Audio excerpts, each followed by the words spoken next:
саба яйны девам этмекте сайгылы достлар вешімді мен белесем, енді тасилге бараз дикат айырмаға келді. Айрыжа күчік балачықларының тасилі ақында лаф етмеге ер вақыт мерақлыдыр ве бұл себептен біздің студиямызда біздің мұсафырымыз болуна ве әлбетте оны тақдим етмеге енді азырмыз. Біздің мерақлы субъетімізге хош келдіңіз. Әлбетте ки бүтін ана бабалар үшін ветек олар үшін эпіміз файдалы olacak.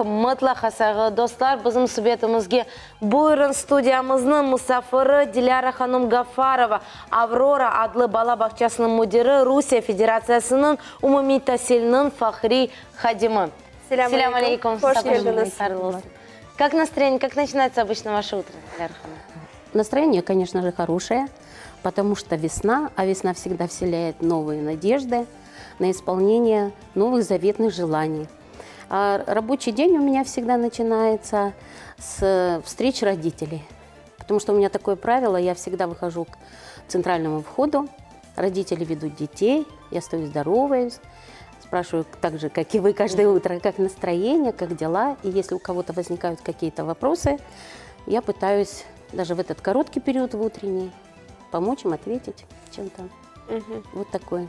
Расскажите, почему вы выбрали именно эту профессию, то есть образование деток? Почему? Вы знаете, ну, как у нас у всех крымских татар, ну, большинство, у нас была очень большая семья, многодетная. У нас было 4 детей у родителей, и я была вторым ребенком, и так получалось, что мы друг друга воспитывали. И я вот со школы всегда мечтала быть воспитателем детского сада, ходила к детскому саду, через забор заглядывала, наблюдала и всегда себя представляла воспитательницей детского сада. Ну, так и случилось. Я шла к цели очень долго и упорно, начинала с нянечки. Вот. Семья была большая, пошла работать в 16 лет. Вот. И вот с 16 лет я потом поступила, училась. Сначала педагогическое училище, потом институт ташкентский я закончила. И в результате стала по профессии педагогом-психологом, методистом детского сада. И в 25 лет я уже была заведующей детским садом. Очень молодой, такой нерешительный, но вот уже много лет я руковожу дошкольными образовательными учреждениями. Расскажите нам о детском саде «Аврора». Детский сад «Аврора» расположен в городе Симферополе по улице Проспект Победы, 212. Это особенный район, это как раз детский сад, который находится на перепутье всех путей. И в связи с этим наш детский сад посещают дети Строгановка, Каменка, Белая, Марьина, все дети. Ну и, конечно же, дети по проспекту Победы, который детский сад у нас очень большой, 400 детей у нас в детском саду. Вот, и 13 групп функционирует. Из них, значит, 10 групп с обучением на русском языке, 2 группы с обучением на крымско-татарском языке и 1 группа с обучением на украинском языке.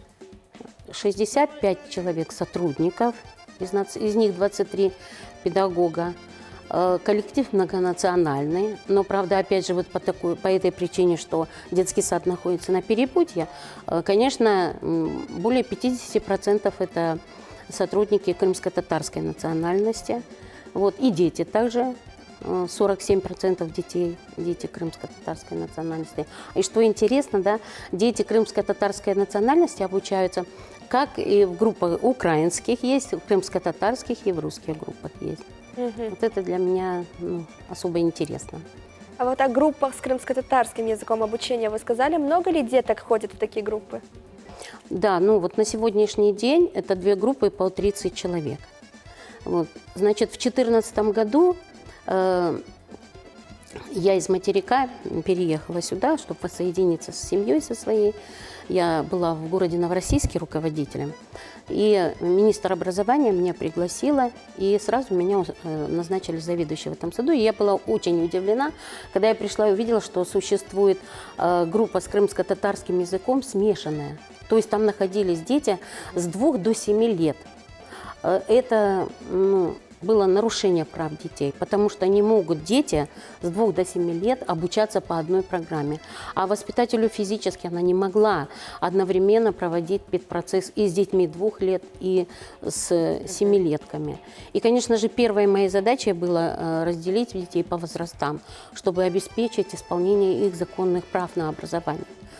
Вот. Я пригласила преподавателей с Крымско-Татарского института, которые провели собрание с родителями, они говорили о том, что дети должны знать свой родной язык, и ничего страшного не произойдет, что особенности детей дошкольного возраста таковы, что они очень легко усваивают языки, и не стыдно не знать язык, стыдно не хотеть знать.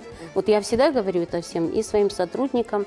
И, что сделать, если исторически так сложилось, что мы оказались не на своей родине, и многие из нас, и я в том числе, не стесняюсь в этом признаться, не владеем в совершенстве литературным крымско-татарским языком, но мое глубокое убеждение, что это не стыдно, это не наша вина, но стыдно не хотеть этого знать, и поэтому мы обязаны, каждый из нас, начиная с раннего возраста, обучать детей своему родному языку любыми способами, кому какая возможность представится, надо этим пользоваться. И не надо бояться родителям, что вот он пройдет обучение на своем родном, и куда же он потом? А вдруг у него возможности его будут не настолько широки, как у ребенка, предположим, владеющего русским языком. И пришли преподаватели и говорили с родителями о том, что можно создать билингвистические группы, где будут параллельно язык, и ребенок свободно потом может владеть, потому что у него такие особенности, он на 2 может языках спокойно говорить. После этого разговора мы опрос сделали родителей, и было очень большое количество родителей, но мы на сегодняшний день открыли 2 группы. Это средняя группа, где дети с 4 до 5, и подготовительная группа. Будет желание родителей, мы откроем еще одну группу. Но вот если вы позволите, еще я скажу, что когда я пришла в 2014 году, было 2 украинские группы. И сегодня это 1. И я с большим сожалением констатирую факт, что родители не идут в украинские группы. И мне, например, очень жаль, потому что у нас хорошая методическая база, у нас прекрасные, грамотные педагоги. И если вот сейчас у меня группа в этом году выпускается, я приложу максимум усилий, чтобы убедить родителей, что нужно идти и в украинскую группу. Вот. Не надо этого бояться, потому что если я не наберу 30 человек, то я вынуждена была, уже 1 закрыла, то еще вынуждена буду закрыть еще. И мне жаль то, что наработано годами. Потому что я считаю, что каждая из этих групп имеет право быть. И нам необходимо это сохранять. И вот к чему мы прикладываем максимум усилий, весь наш коллектив. А что касается групп с крымско-татарским языком обучения, вот на сегодняшний день среди молодых семей, когда стоит выбор отдать в группу с русским языком обучения, либо с крымско-татарским языком обучения, все-таки чему больше отдают предпочтение молодые родители? И осознают ли они ту необходимость, о которой вы нам сказали только что все-таки нужно, и что детский сад, дошкольное образование – это важная ступень, когда дети должны получить именно, конечно, безусловно, в семье основу языка, затем в детском саду и в дальнейшем. Осознают ли родители эту необходимость?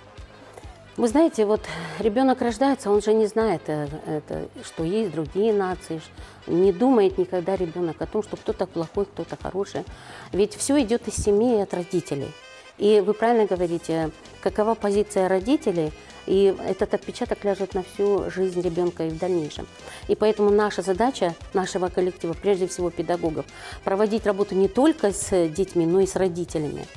То есть потихонечку их приобщать к пониманию через культуру, через образование.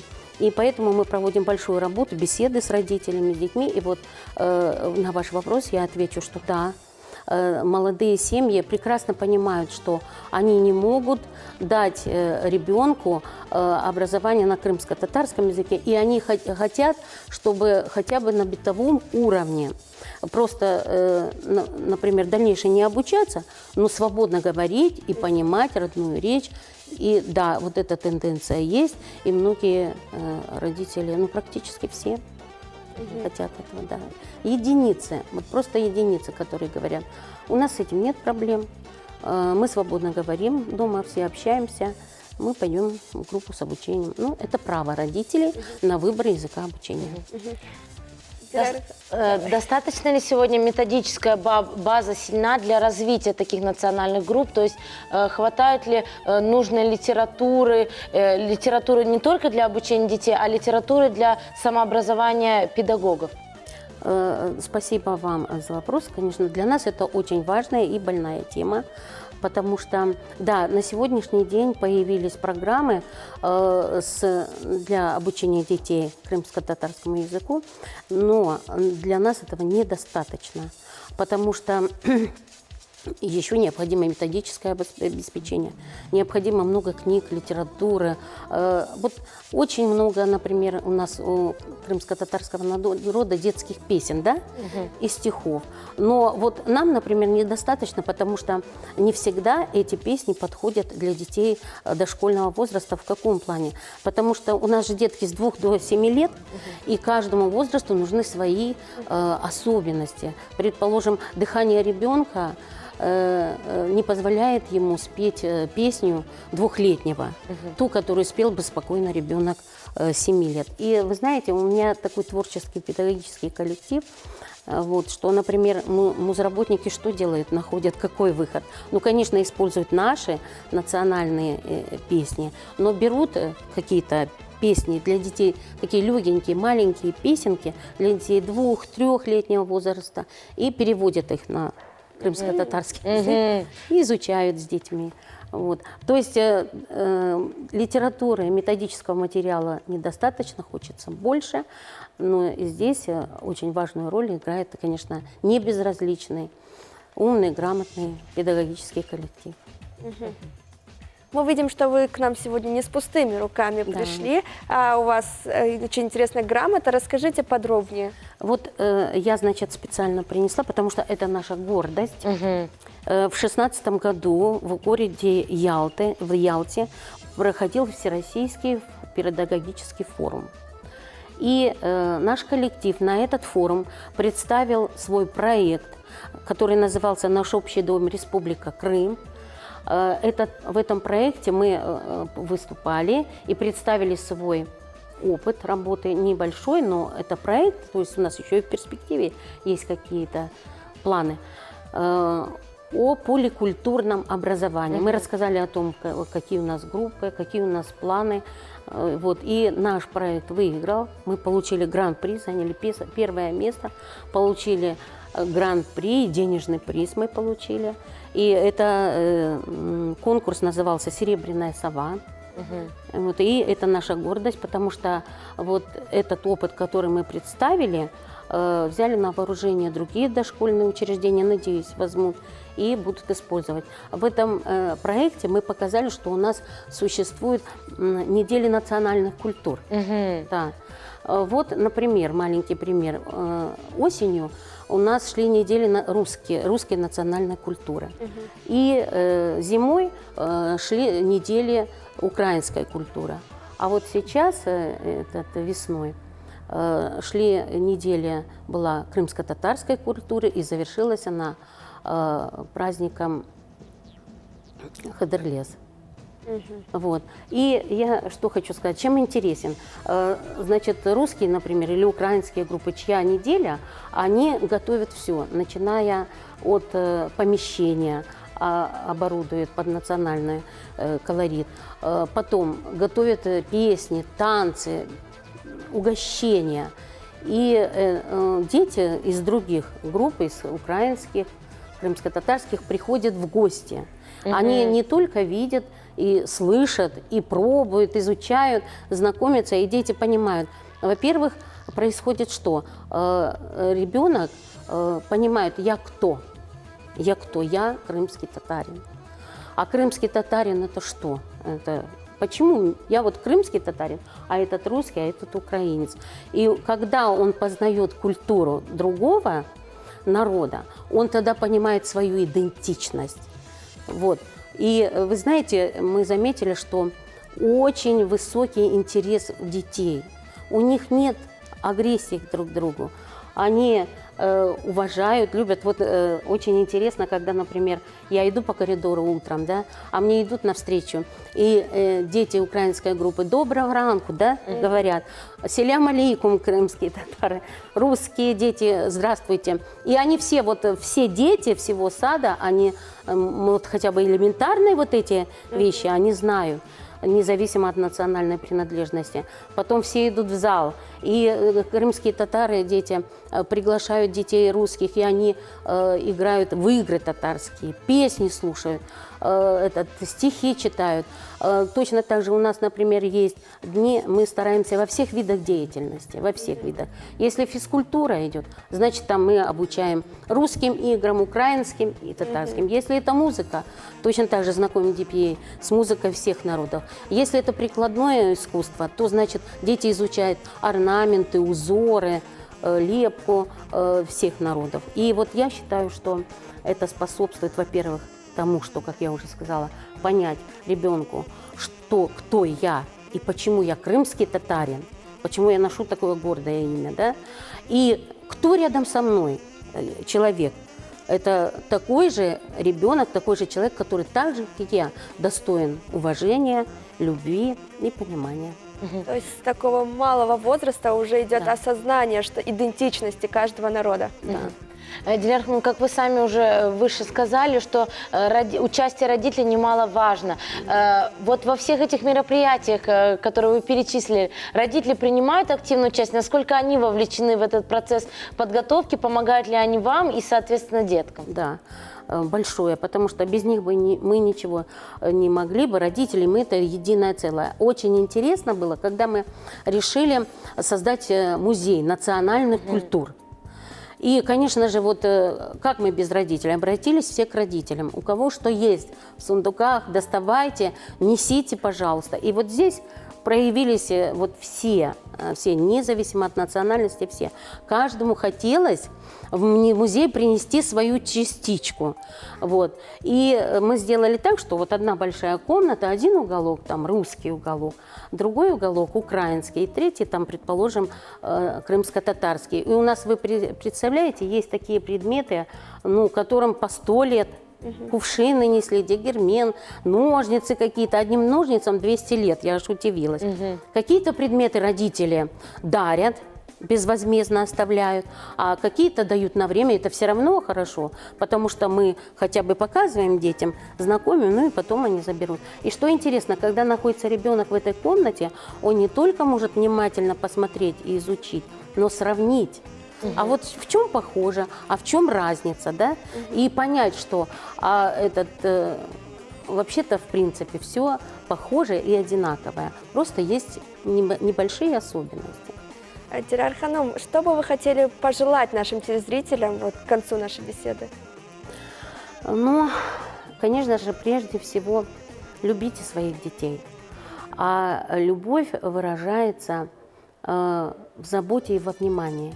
Любите свой народ, любите людей, которые окружают вас, и уважайте. И пусть эта весна нынешняя принесет вам всем радость, надежду, исполнение всех заветных желаний. Çok sağ olun Dilar Hanım за такие теплые пожелания. Мы, конечно же, в свою очередь от своего имени желаем процветания вашему замечательному детскому садику. Уверены, что оно воспитает не одно, а большое количество достойных поколений, которые будут развивать нашу республику. Çok sağ olun.